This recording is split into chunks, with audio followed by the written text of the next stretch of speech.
Converted man here? It's the converted man.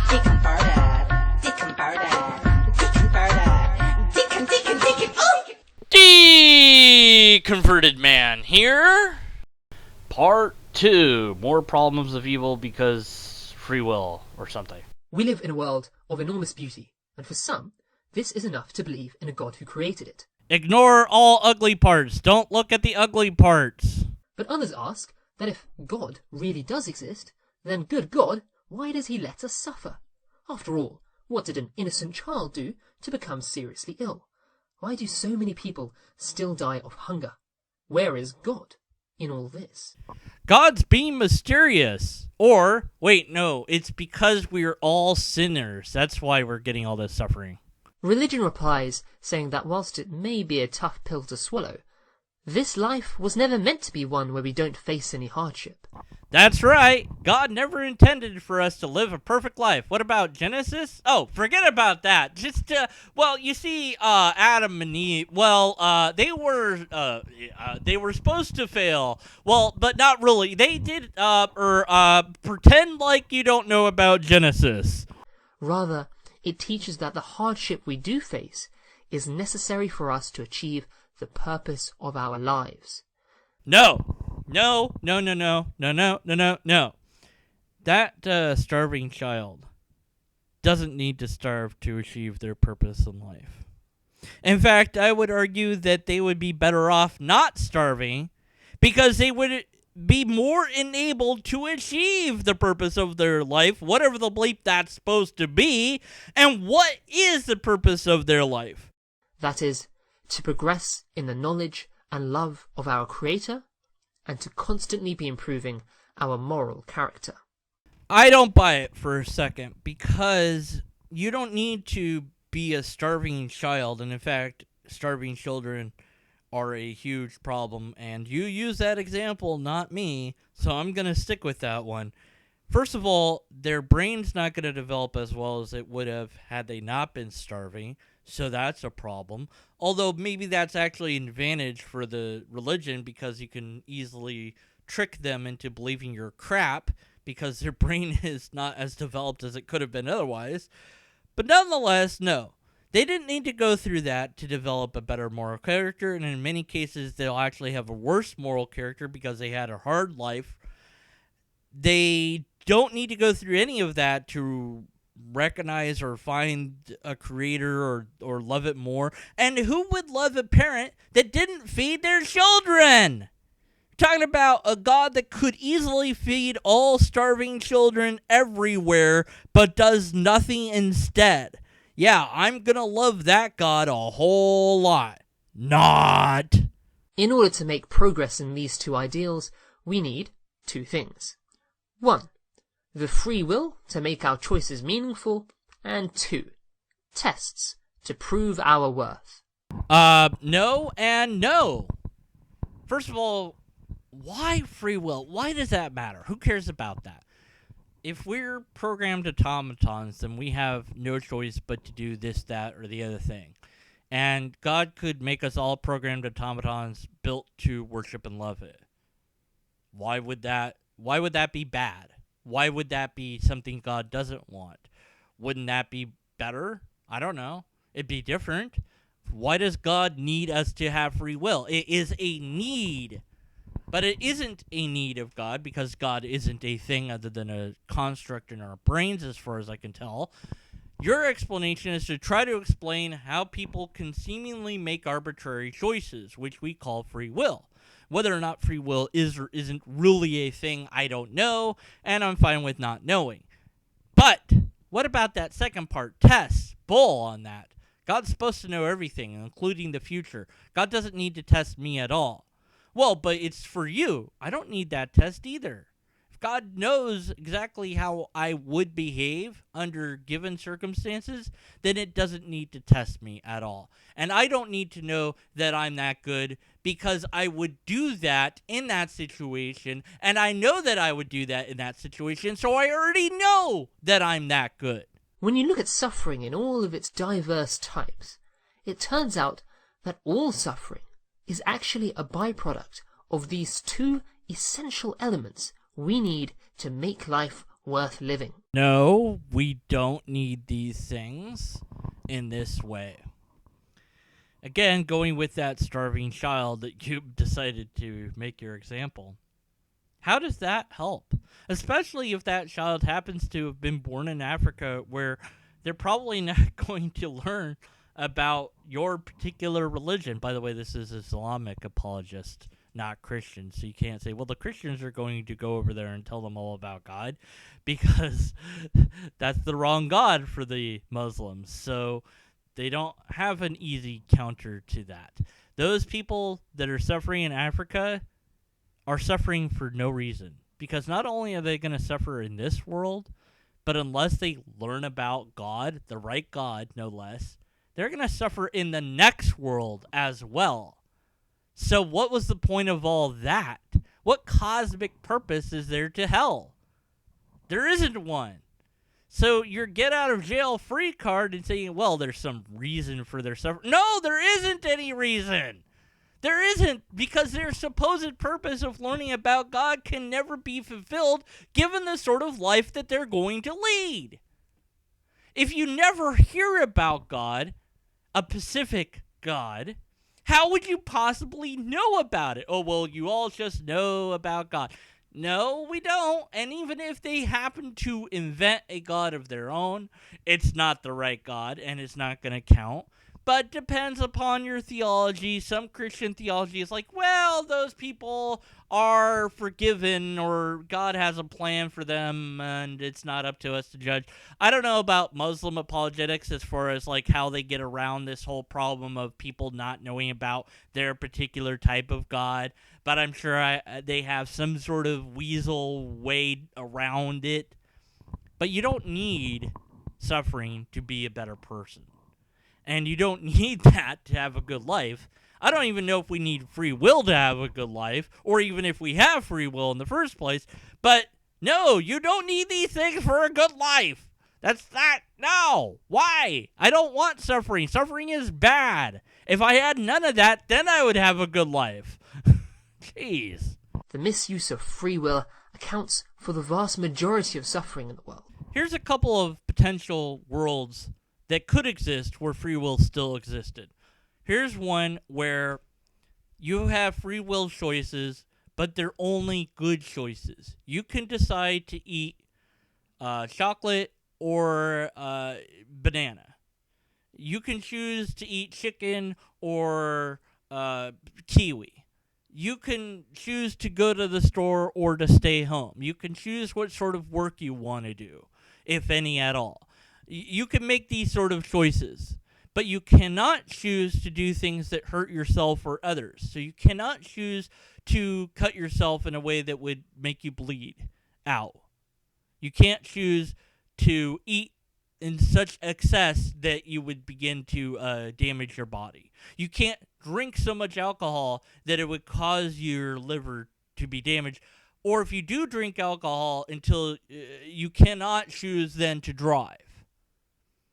You cannot choose to punch somebody in the face, because doing that would cause harm to them.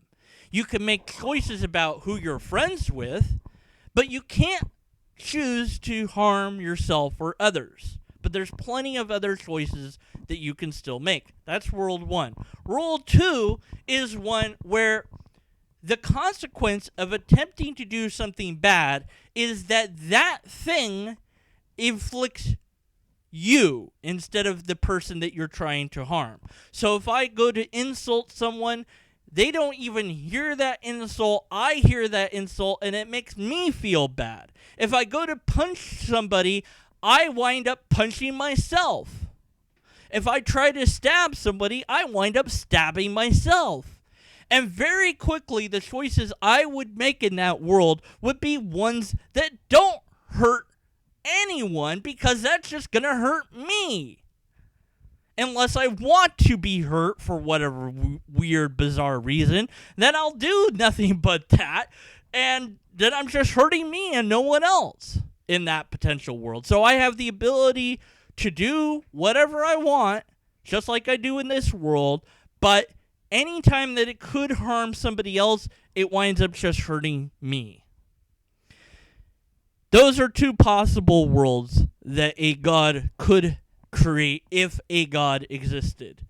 The fact that we don't live in either of these worlds is a counterexample to a benevolent, loving God with every single power that there is. Because a God could have put us in either of these worlds, we would still have free will choices, we would still be able to choose, and in such a world, we could still learn about God, and we could still learn to love God or whatever, without all that suffering being a thing that we had to deal with. Just take a look at all the wars in human history. Whilst many ask, why didn't God stop them? The real question is, why didn't man stop them? No. The real question was, why didn't God stop them? Not why didn't... You didn't answer the question! Answer the question! We all know that there is more than enough food in the world, and yet many still starve. I'm not really sure that there is enough food to feed everybody, but even if there is, that's not the whole of the problem. Oh, never mind. There is more than enough money in the world, and yet we ourselves create inequalities and poverty. I think you're oversimplifying the problems, but go on. The sad reality is that many people abuse the blessing of free will. Instead of helping people with it, they hurt them. Yeah, we've heard it before. It's all humans' fault. If only those pesky humans just would use their free will the way God wanted them to. God screwed it up then. If God wanted us to be a certain way, then why aren't we that certain way? It's like God doesn't know what the bleep it's doing. It's like God is incompetent or something. It's obvious then that to remove the suffering caused by free will, you'd have to remove free will. But imagine life without it. Without the choice to choose between doing something good or doing something bad, our actions would be neither good nor bad. We would just be puppets on a string. But there's a problem, isn't there? And that is that although free will might exist in your ideas, that it really becomes irrelevant because you have an ad valorem and you have a bribe.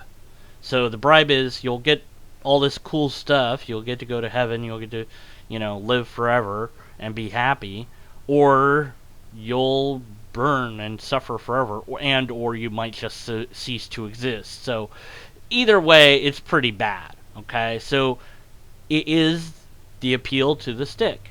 It's the person with the gun holding the gun at your head saying, give me all your money or you die. Well, you give them all your money because you don't want to die. That isn't a logical argument. Them telling you to give you anything, whatever it is they're saying, because they are appealing to force, that is not a logical argument. And added on top of that is that this person is assumed to be unreasonable, somebody that you can't reason with. And God is the ultimate unreasonable person. You don't get a second chance in most of Western theology. Some Christians are second chance theologians. Many aren't. I don't know if Muslims even have that as an option, but I would strongly suspect most don't. So your choice has to be here and now, and it has to be the right choice for the right particular God and the right way before you get that huge punishment. And then you'll get your huge reward.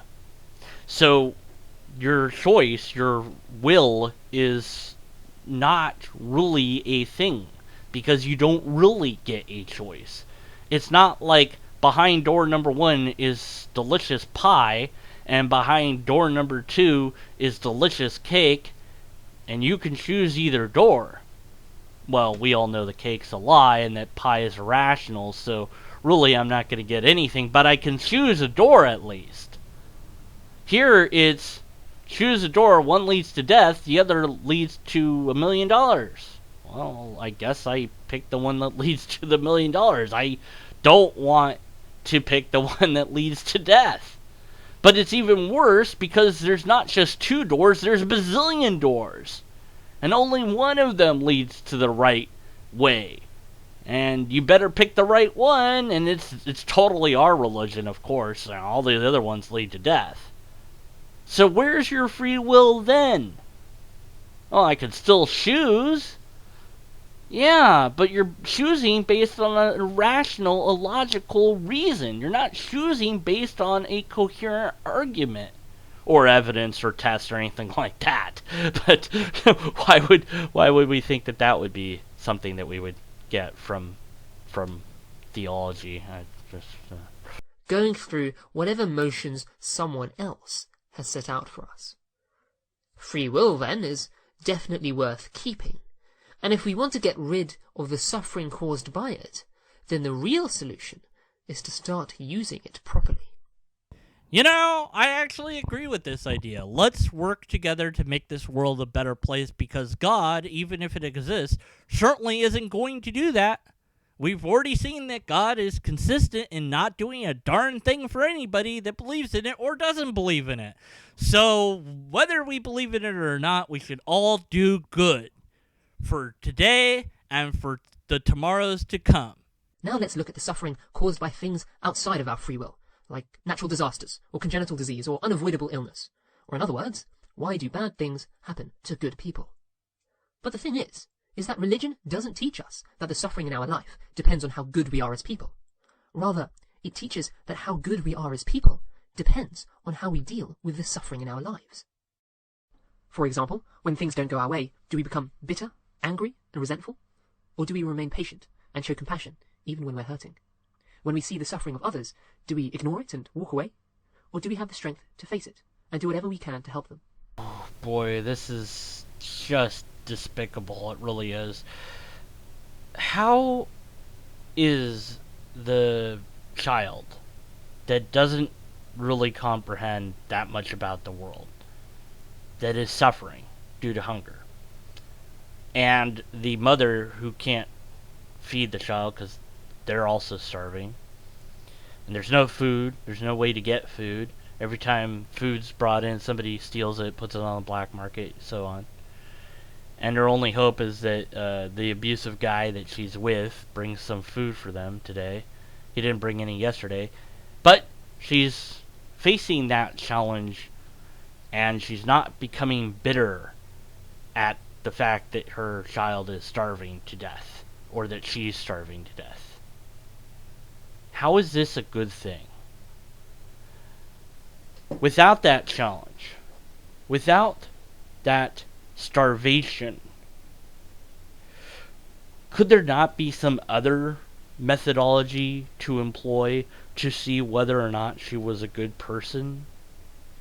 Wouldn't God know exactly what choices, not just that she could make, but will make, so God doesn't have to put her in that situation to see what sort of person she is? Because God already knows what sort of person that she would be. So, again, an all-knowing God is unexcused for placing any of us into any sort of test, and to try to explain away natural disasters as anything more than what they are, mindless acts of the world that we live in. If there's a deity that could stop the natural disasters from being a thing, but chooses instead to allow them or even cause them, that's an evil, despicable being. If anyone out there has ever played SimCity, it's an old game. It's still around now. There's new ones, but you used to be able to summon all sorts of natural disasters. And I remember when tax time came around, and everyone's complaining because my taxes are super high, of course, because I'm greedy. And I'd be like, here's a tornado, deal with that for a while. And they would panic about that and totally forget about the high taxes. But I'm doing that because they're not real. If I had the ability to do that in real life and did that, that would make me a bad person. Or if I could prevent a tornado from coming but just was like, well, let's just see how they handle all that suffering. That would make me a bad person. So God, if it exists, is a bad God.